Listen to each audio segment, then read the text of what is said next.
Hey, what's going on, everybody? Thank you so much for joining today. Today's topic is Mike Lindell is going after Ron DeSantis's Florida win and saying that he believes that basically Ron DeSantis's win is illegitimate. I read the headlines and I thought, no, maybe they're taking this out of context, but let's watch the full clip right now and let's see what you think and what I think. We're going to watch it.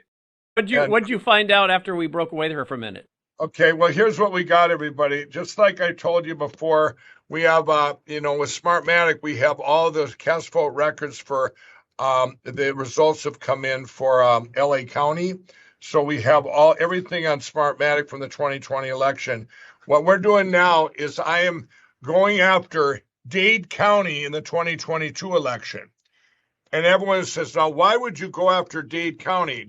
Would you know why, Brandon? Well, no. I mean, that's Florida. You would think, oh, that's a conservative state, Dade County. But you know what happened in Dade County in the 2022 election? Is that the one where that's not the one where so many Hispanics flipped and voted for Republican, is it?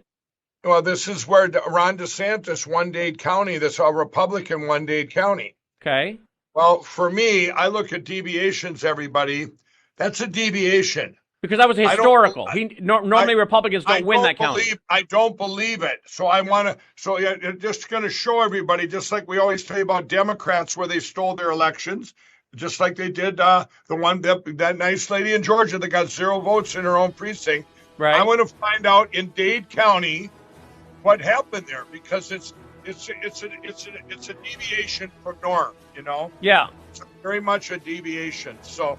And I'm gonna give you more. So he thinks that Ron DeSantis couldn't have possibly won Miami-Dade County. He's saying he doesn't believe it. And Mike Lindell, I guess he's the self-appointed election guy now, he's going to investigate Miami because there's no way that a Republican could have won that county.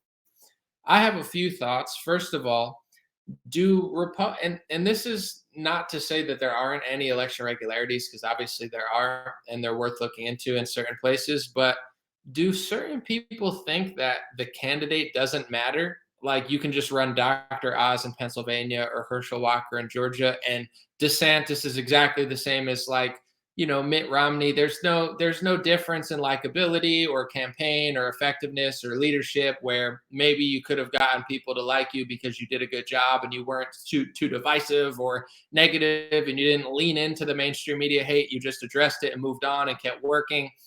Like, is that not part of the campaign? Did people get brainwashed into thinking like everything that doesn't happen our way has to be that, and there's no difference between candidates? It's all the same, Republicans, Democrats. It's like, I don't understand why. I mean, he could look into it. I'm not opposed to that, but is it not possible that Ron DeSantis ran a good campaign and did a good job leading? I don't believe that personally. I don't think Mike Lindell would ever be trying to undermine Ron DeSantis's election win if he wasn't running for president against Trump. Like if DeSantis wasn't leveraging, taking away Trump's donors and kind of making a push towards the top dog in the Republican Party. Does anybody think that Mike Lindell would have done this? I don't think so. I think it's only because Mike Lindell loves Trump and, it looks like DeSantis might run against Trump. And now he's trying to delegitimize his win. What do you guys think? I want to play this clip from last year, and I want to say this. I think Mike Lindell is a nice guy. I think he's a good pillow salesman and a good businessman, good salesman. Never had a problem with him. With that being said, I've always felt that he was quite the exaggerator. Exaggerating makes for good sales. But when it comes to telling the truth, Mike tends to say he's 100% sure to things that he's not. He does this all the time. Instead of just being like, I think this, or I'm pretty sure, he likes to leverage his celebrity status as sort of like a false idol or a false prophet to be like, I'm 100% sure, Patriots, 100%, 100%. He always says 100%, but he's actually wrong all the time. I made like a mini compilation because he was part of the January 6th telling people, and I'm not blaming him for January 6th. I'm just saying he was providing this false confidence that I'm 100% sure. And, he's a trusted celebrity figure that knows Trump, so he must be telling the truth. He says 100%. I mean, he's not even 95% sure. He he's telling us that he's definite that it's true. But he did this in January, and he also did this on Steve Bannon's show and told people that he was 100% that Trump was going to be back in office like months later. I mean, he's part of the fueling of the fake false prophecy that Trump is going to return before 2024. He's a huge part of it. Let's take a watch. 100% Donald Trump is going to be your president the next 4 years. But hang on a second. Hold on. Donald Trump will be back in office in August.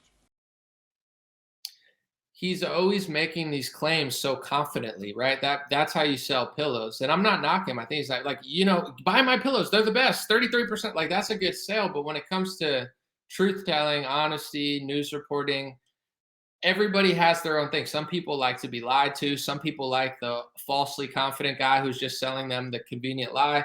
Me personally, I kind of lose trust for somebody. If you say 100%, but you're wrong, to me, that's like, I don't do that. I'm not like, I'm 100%. If I'm going to say I'm 100% sure, I'm going to like, this shirt is a long sleeve. I'm 100% sure. Like, I know where things that I'm sure of, I say I'm sure of. If I'm not sure, I'm not going to say I'm 100%. So he's kind of always like that.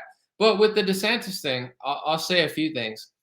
I thought it was funny with Mike Lindell when he was doing, hold on, I'm going to put the chats on, so hopefully I can read some of your chats. Someone said Trump's friends get the F out of here. I don't understand why people get so emotional over this. Mike Lindell is Donald Trump's friend. That's a fact. I mean, I shouldn't even read comments because people annoy me, but it's kind of funny. He is Trump's friend. Is that bad now that I said Mike Lindell's friends with Donald Trump? Oh, no, people are cursing at me on Facebook. Like, are they not friends? I can't pretend that Mike Lindell likes Donald Trump. Of course he likes Donald Trump. So do millions of people, but I guess I'm not supposed to say it anyway.